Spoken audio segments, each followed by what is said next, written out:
Hello there again, it's Jock here in Scotland, and I hope you're all doing well, and wherever you may be, the weather's a lot better than it is here. Well, it's getting near the time now you cannot sing me the end of the new year, and you'll all be singing up there, singing all them songs. And all the folk from Scotland or the world will be singing about their songs.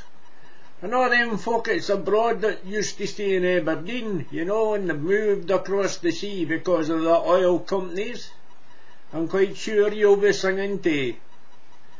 Aye, the Northern Lights of old Aberdeen. We'll see if we can get out in this old box here. I would like to get the outside row of this old box fixed. Aye, I'll get round to it one of these days, but it's just that it's my old favourite, you see. And there's only one row and it works, but it doesn't matter. It just works like a single row.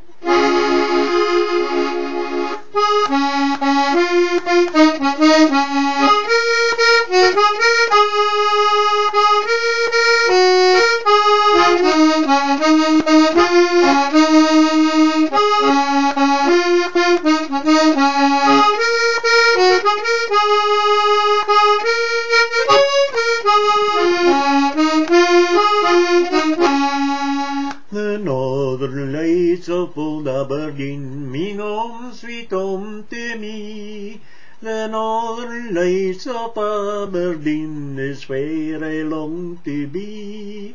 I've been a wanderer all of my life, and many's the sight I've seen. Godspeed the day when I'm on my way to my home in Aberdeen.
That's just to give a wee tickle of the tune, like, you know.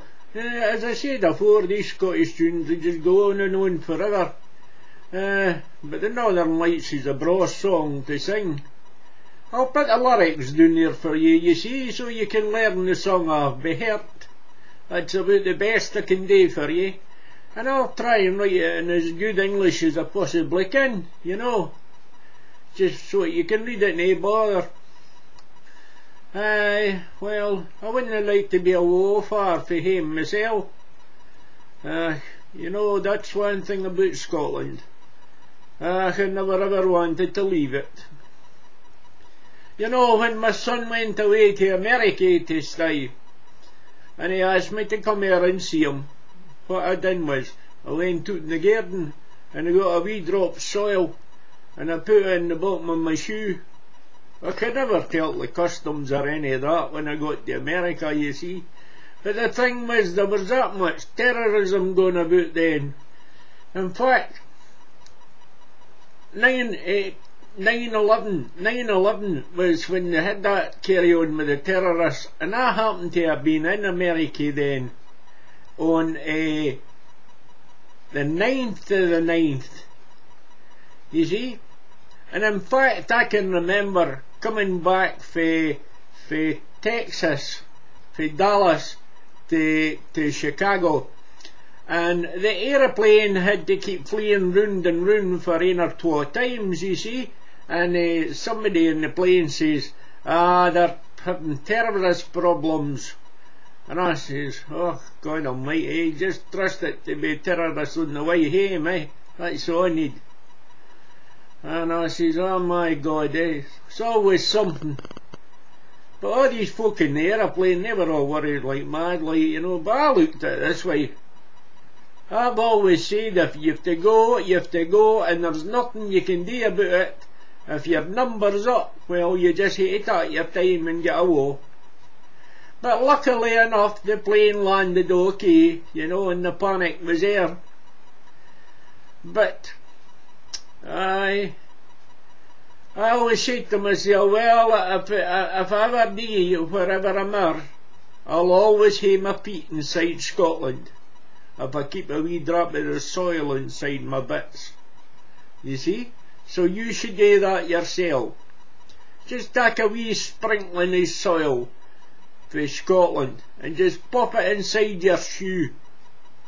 No enough to make it discomforting, no, but just enough so that if anything ever happens to you, well, you're always in Scotland, dear, and Scotland's always with you. Well, I'll awa the new, and take care of yourselves, look after your bairns, and look after your animals, and always pop round now and again to see how your parents are. And if you've not seen them for a long time and they're a little while away from you, just give them a wee ring on the phone, because they'll always be wondering who you're doing. And you know, parents always worry more about their kids than their kids ever worry about their parents. So, I'll awa you now. Take care of yourselves. Take care of your animals. Always remember to take care of your animals. Because when you get a pet, it's for a lifetime. It's not just for a week or two. Toodaloo now.